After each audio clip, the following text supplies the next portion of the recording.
génn te yàggul dara si ay jafe-jafe yoo xam ne si mbirum wér-gu-yaram la muy état Sénégal muy yeneen état yi ku nekk daal di jóg xeex ak phénomène yooyu dafa am nag loo xam ne daanaka moom ak loolu benn lañ te daf fi yàgg depuis temps wu maam la ba léegi mooy li nga xam moom la ñu tuddee blanchiment d'argent ak financement du terrorisme loolu nag dafa doon phénomène yoo xam ne bii dafay yàq suñu koom dafay yàq suñuy institution dafay yàq politique ak programme yi nga xam ne yëpp moom la gouvernement bi tëral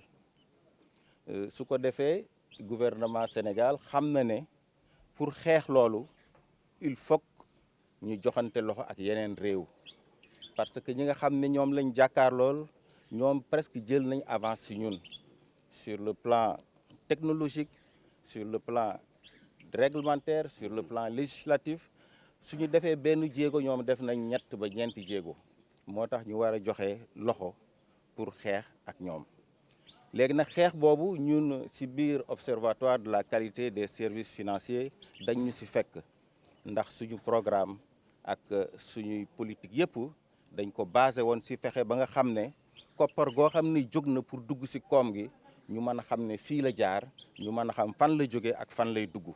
loolu nag dafa doon benn jéego bu rëy boo xam ne dana permettre ñi nga xam ne ñooy xeex ak finance ak blanchiment des capitaux di xeex ak terrorisme danañ mën a sukkandiku ci données yooyu nga xam ne moom ñun OQSF moom lañ jël def ko au cœur de notre dispositif loolu nag secrétaire exécutif bi am na programme yu rëy ay réunion publique d'information ay rencontres ay séminaires de formation yu mel nii pour que ñu mën a tasaare xalaat yooyu ba journalistes yi ak population yi ci biir dëkk bi ku nekk xam li nga xam ne moom mooy ce rôle bi nga ci war a jouer. rôle de sensibilisation bu observatoire de la qualité des services financiers mun a def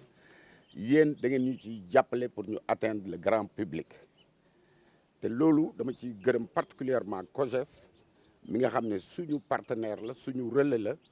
bu waa COJES yi demee waa association de consommateurs yi dinañ ñëw lu sabab loolu dafa am lu BCEAO di organiser au sein des pays de l'Union ñu tuddee ko journée de l'inclusion financière ñun BCEAO jox nañu gëdd ñu lancer journée de l'inclusion financière yi biñ koy lancer tase autorité suñu réew mi ne ñu dugal leen ci seen programme d'éducation financière tout ce qui est sensibilisation sur la lutte contre le financement du terrorisme et le blanchiment des capitaux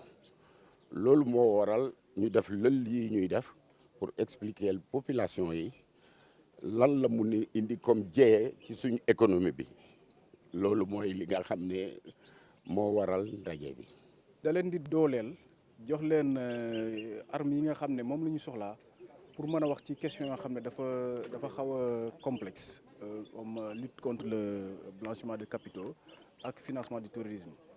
formé wuñu ñu au départ pour ñu am armes yooyu ñii nag armes yooyu lañ ñuy jox bu ñu ko joxee dinañ mën a comprendre li nga xam ne moom la ñuy wax ci domaine boobu bu ko defee ñun bu ñuy bind ak bu ñuy wax population yi ñuy déglu mën a comprendre enjeu yooyu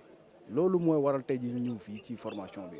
structure yëpp noonu la ñu war a def OQSF li mu def nii day permettre ba nga xam ne yenn confusion yi du mën a am parce que bu fekkee da nga permettre da nga ubbi say bunt journalistes yi dugg du ñu wax loo xam ne wóoru leen dañuy wax lu leer nañ et loolu dafa baax ci population yi et ñu ngi invité structure yëpp yi nga xam ne comme OQSF ñu def comme moom maa ngi saluer de passage le ministère des finances le ministère de l'économie parce que ñoom dañu ubbi seen porte et sax moo wax la benn affaire bailleurs yi dañ leen di exiger ba nga xam ne dañu war a ñu ubbeeku pour permettre aux journalistes de pouvoir parler de ce qui se passe à l'intérieur c'est la transparence elle est de rigueur en ce moment et ñëpp ko war a appliquer l'accès à l'information doit être dafa doon doo xam ne dafa war a nekk fépp